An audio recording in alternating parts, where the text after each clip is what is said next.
The story of Stranger Things begins in 1983 in Hawkins, Indiana, with the mysterious disappearance of a young boy named Will Byers. While most assume this is a typical missing child case, Will's friends Mike Wheeler, Dustin Henderson, and Lucas Sinclair suspect something far stranger is at play. During their search, they stumble upon a mysterious young girl with a shaved head named 11. She has escaped from a government facility, Hawkins National Lab, where experiments gave her incredible psychokinetic abilities. 11 agrees to use her powers to help her new friends find and save Will, while Mike, Dustin, and Lucas teach her what it's like to live a normal life. Along the way, Mike and 11 begin to develop romantic feelings for each other. It turns out Will is trapped in the Upside Down, a dark alternate dimension investigated by Hawkins' lab, inhabited by monstrous creatures known as Demogorgons. From this dangerous place, Will manages to communicate with his mother, Joyce, who always believed his disappearance was no ordinary case. With Joyce's urging, the town's sheriff, Jim Hopper,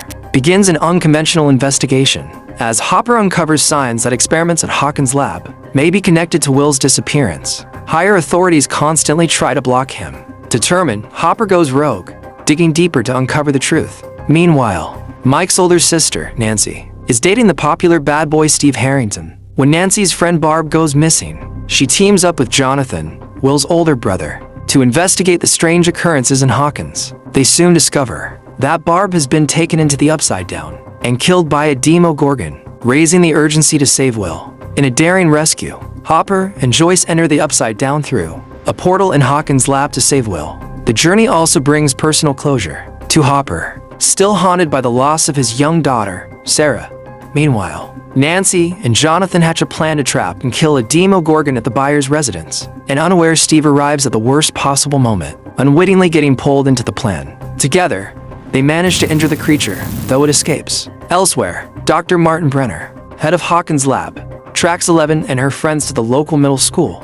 The injured Demogorgon attacks, seemingly killing Brenner and his team before going after 11. Mike, Dustin, and Lucas, using her powers, 11 defeats the creature but sacrifices herself in the process. As the season ends, Hopper leaves Eggo Waffles 11's favorite, hinting that she may have survived. Will returns home, but the danger isn't over. He coughs up a slug-like creature and experiences visions of the Upside Down, showing that the threat still looms. Season 2 of Stranger Things picks up nearly a year later. Mike still holds on to hope of reuniting with 11. Meanwhile, Will starts experiencing increasingly severe visions from the Upside Down, and Dustin and Lucas both develop crushes on the new girl, Max. In other developments, Nancy and Steve break up, and Joyce has a new boyfriend, the kind-hearted Bob.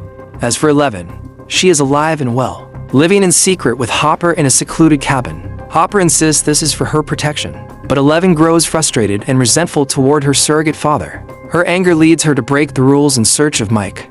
Unfortunately, she misinterprets a friendly moment between Mike and Max as flirtation, deciding against reuniting with her crush. Instead, 11 embarks on a personal journey to find her biological mother, who was taken from her at birth. She discovers her mother catatonic and mentally broken from her experiences with Hawkins' lab. 11's search continues, leading her to Collie, another girl experimented on by Dr. Brenner. Collie becomes 11's mentor, teaching her how to harness her anger to strengthen her powers. Meanwhile, it's revealed that Will has been infected by a sinister shadow monster known as the Mind Flayer, a name given by his Dungeons and Dragons loving friends. Will begins producing strange drawings that seem random but are actually a map of the Upside Down's hidden tunnels beneath Hawkins. Hawkins' lab, now under new director Dr. Owens, attempts to destroy the tunnels to stop the Mind Flayer, but this causes Will intense pain. Dr. Owens realizes that eradicating the tunnels could be fatal, forcing the heroes to find another solution. On top of that, packs of young Demogorgons, nicknamed Demodogs, are unleashed on Hawkins. A newly single and determined Steve Harrington teams up with Max, Lucas, and Dustin, who even adopts a Demodog named Dart to protect the town. They fend off the creatures and trace them back to Hawkins' lab. Along the way, they join forces with Nancy and Jonathan, who are working to expose the truth about the Upside Down and seek justice for Barb. Inside the lab, Hopper, Joyce, Bob, Mike, Will, and Dr. Owens face attacks from the Demodogs. Dr. Owens stays behind to guide the group to safety, and Bob heroically sacrifices himself to ensure the others escape. The group retreats to the Byers' house as the Demodogs close in on them. Just when all hope seems lost, 11 returns, sensing that Mike was in danger. She unleashes her power and saves everyone, wiping out the creatures in an instant. After a short but emotional reunion, the group immediately shifts into strategy mode, forming a plan to defeat the Mind Flayer once and for all. Joyce, Nancy, and Jonathan rush Will to Hopper's cabin, where they begin overheating him to force the Mind Flayer's infection out of his body. Meanwhile, Steve leads the rest of the kids deep into the vine tunnels beneath Hawkins. Now that the Mind Flayer's hold on Will is weaker, they can destroy the tunnels without hurting him. Their attack becomes a perfect distraction, drawing the remaining Demodogs away from Eleven and Hopper. At Hawkins' lab, Eleven taps into her full strength and closes the gate to the Upside Down for good, killing every Demogorgon still connected to it, including Dart.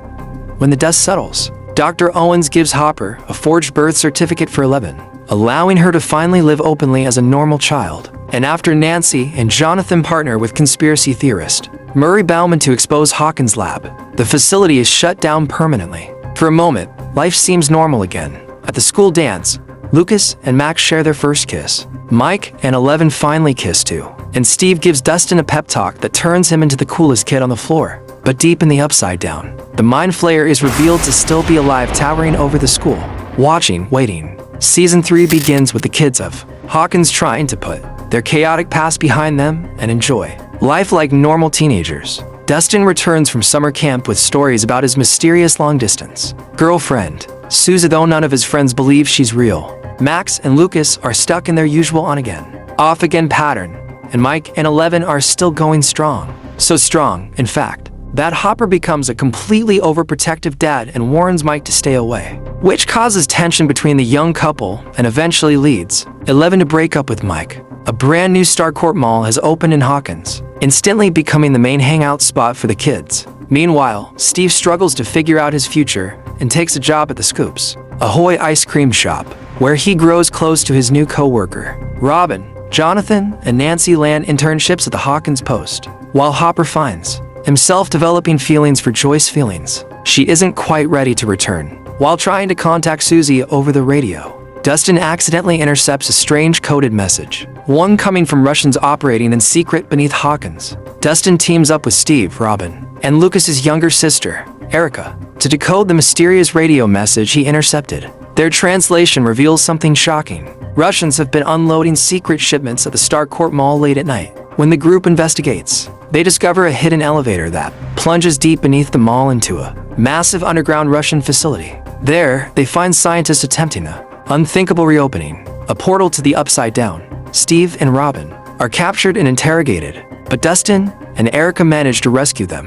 After their escape, Steve finally confesses his feelings for Robin, only for her to gently reveal that she's a lesbian. The moment strengthens their friendship even more. Meanwhile, Joyce notices strange electromagnetic disturbances around her home and office. She brings Hopper in to investigate, and although they initially suspect Hawkins' lab, they soon discover a much larger plot. A corrupt mayor, Larry Klein, reveals that the Russians have been buying abandoned properties all over town, including the land beneath the new mall. Hopper and Joyce eventually cross paths with a kind-hearted Russian scientist named Alexei, who barely speaks English. They take him to conspiracy theorist Murray Bauman for translation, and Alexei confirms the horrifying truth. The Russians are building a machine to reopen the gate to the Upside Down beneath Starcourt Mall before they can get more answers. A relentless Russian enforcer named Grigory tracks them down and kills Alexei for betraying his country. At the same time, Nancy and Jonathan investigate the home of Mrs. Driscoll, an elderly woman terrified by rats eating her fertilizer. The two quickly discover that this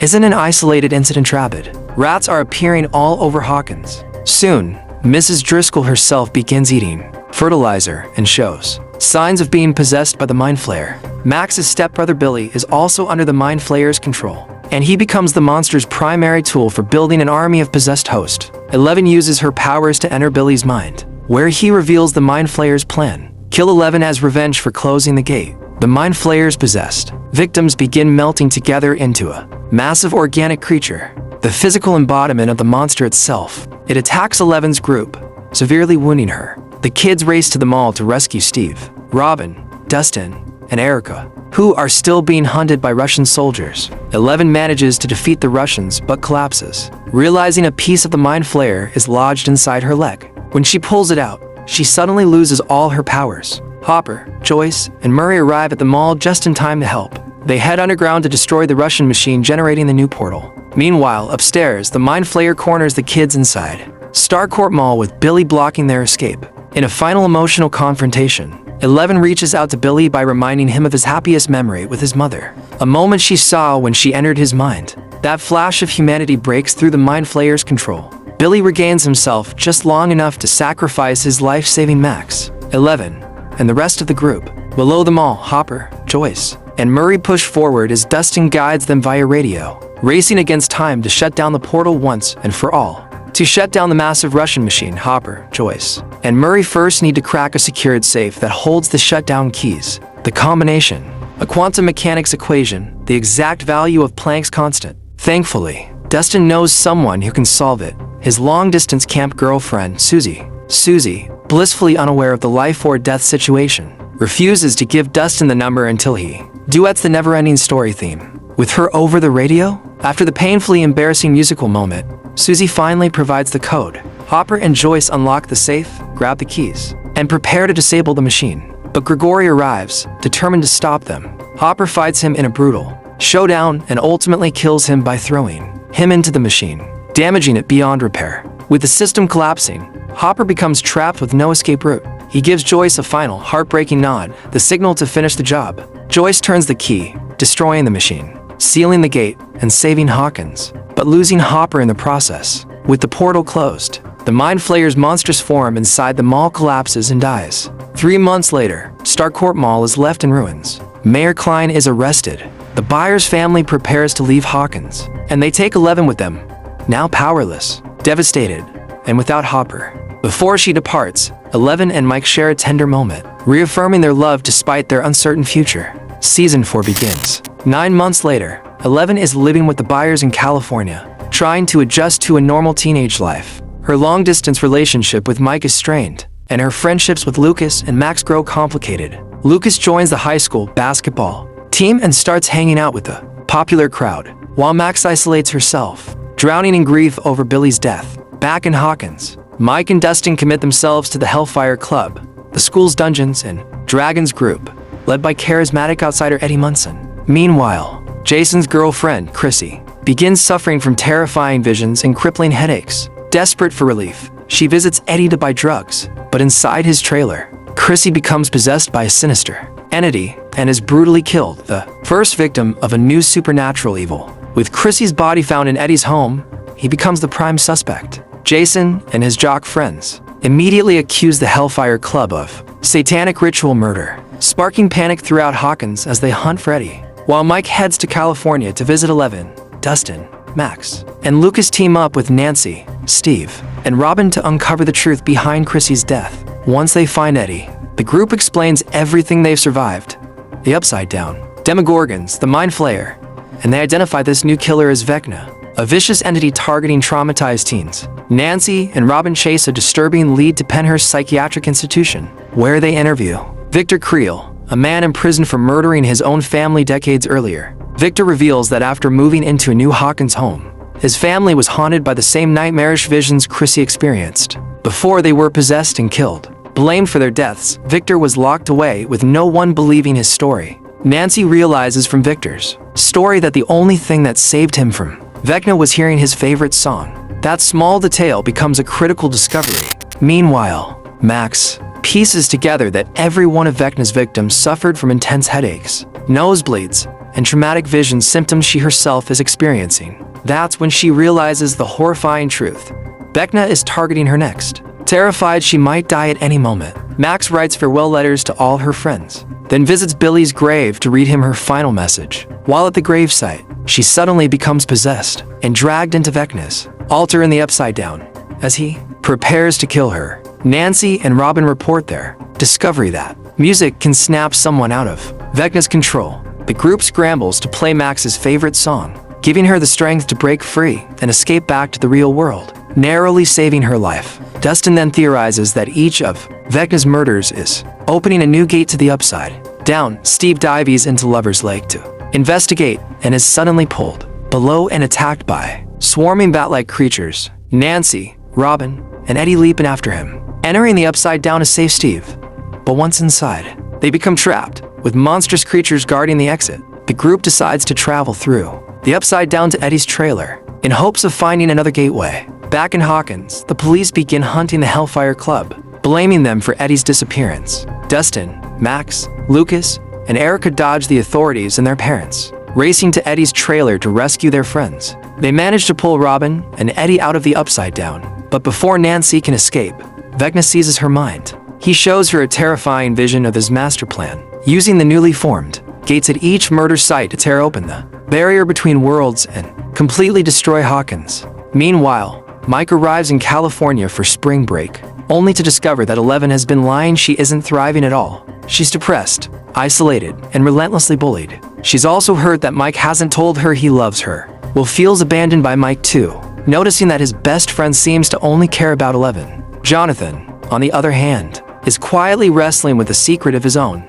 He's afraid to tell Nancy he no longer wants to follow their college plans, wanting to stay home and protect his family instead. When Joyce receives a mysterious message revealing that Hopper survived the Starcourt Mall explosion and is being held in a Russian prison, she leaves the kids behind and sets out to rescue him. A sympathetic guard named Antonov offers to help Hopper escape and sends word for Joyce to bring $40,000 to a pilot in Alaska. Joyce teams up with Murray and travels to Alaska, where they meet the eccentric and untrustworthy pilot Yuri. Yuri betrays everyone, drugging Joyce and Murray, revealing Antonov's plan to the Russians, and sabotaging Hopper's escape attempt. As he flies the captured pair toward Russian authorities, Joyce and Murray break free mid-flight, and Murray uses his newly earned black belt skills to overpower Yuri. They devise an audacious plan. Murray will impersonate Yuri to infiltrate the prison. The ruse succeeds, and the Russians bring them inside just in time to watch Hopper, Antonov, and other prisoners facing off against a deadly Demogorgon. Hopper uses everything he's learned from past encounters to survive long enough for Joyce and Murray to reveal their deception, overpower the guards, and open the gates, finally giving Hopper and Antonov a chance to escape. Hopper and Joyce share an emotional reunion as the group makes their daring escape, realizing the dangers still lurking back in Hawkins. Hopper, Joyce, and Murray decide to return to the Russian prison, intent on confronting the lab filled with Demogorgon test subjects, hoping that their actions will give the kids an advantage against Vecna. Back in California, after suffering relentless public humiliation from her bullies, Eleven finally snaps, physically lashing out at one of them. Arrested for the incident, she is rescued by Dr. Owens, who warns her of the escalating threats in Hawkins. Though government officials view Eleven as too dangerous, Owens assures her that he believes in her goodness and has been working on a program that could restore her powers. Eager to save Hawkins, Eleven agrees to follow him. When armed soldiers attack the Byers' house, Mike, Will, and Jonathan flee with Jonathan's laid-back friend Argyle, racing to find Owens and Eleven. Along the way, Will delivers a heartfelt speech to Mike, subtly revealing that he is gay and in love with his best friend. Owens leads Eleven to a secret underground lab, where he reveals he has been collaborating with a very much alive Dr. Brenner to create an isolation tank called Nino. Inside Nino, Eleven revisits forgotten memories, remembering her time at Hawkins' lab under Brenner's strict supervision. She recalls the cruel treatment by other superpowered children, but also remembers a kind orderly who warned her never to trust Brenner. As Eleven's memories unfold, she realizes the orderly was actually the first child experimented on by Brenner, with a device implanted in his neck to suppress his powers. Eleven had helped remove the device so they could escape, only to witness the orderly massacre everyone in the lab. She soon learns the shocking truth. The orderly was Henry Creel, the son of Victor Creel.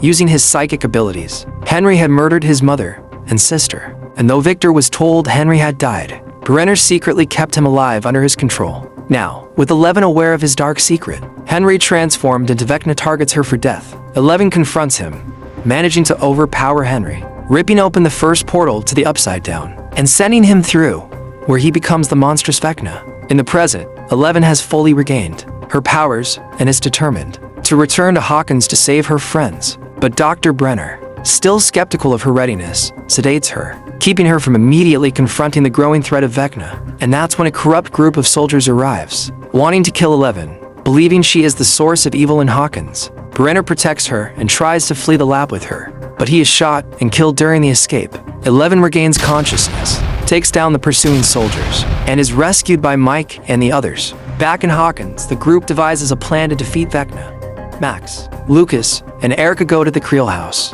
where Max allows Vecna to enter her mind and possess her. While Vecna is distracted with Max, Steve, Nancy, and Robin enter the Upside Down to strike, to help distract the Legion of Bats from attacking them. Dustin and Eddie enter the Upside Down to act as decoys. The plan quickly goes awry. Dustin and Eddie are overwhelmed by the bats, but instead of fleeing, Eddie sacrifices himself to buy his friends more time. Steve, Nancy, and Robin are subdued by Vecna's vines, which start to choke the life out of them.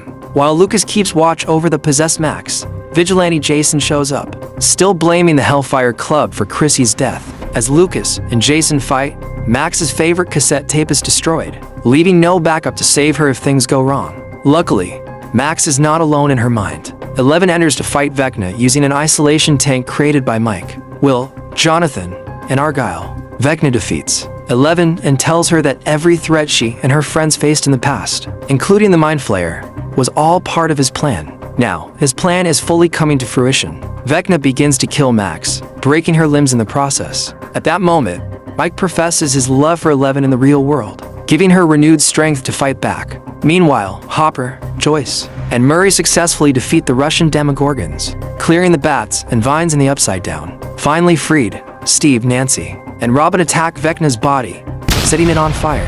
As Vecna dies, he taunts 11, claiming that despite her efforts, she has still lost. Max succumbs to her wounds in the real world and dies in Lucas' arms, which opens Vecna's final gate. With all the gates open, they begin to rip through Hawkins, destroying everything in their path and killing several people, including Jason. A distraught and defeated, 11 miraculously uses her powers to resurrect Max. 2 days later, 11, Mike, Jonathan, Will, and Argyle return to Hawkins to reunite with their friends. The town is evacuating, and Steve, Robin, and Dustin volunteer at an emergency shelter. Max is alive, but still in a coma with no trace of her own mind. Hopper finally reunites with 11. Though the reunion is happy, the group knows their greatest battle is still ahead. Will Byers, still connected to the Mind Flayer, confirms that Vecna is still alive. And now, the Upside Down is taking over Hawkins. Thanks for watching. If you enjoyed this recap, make sure to subscribe to Cinevoice. Hit the bell icon to stay updated and enjoy the journey.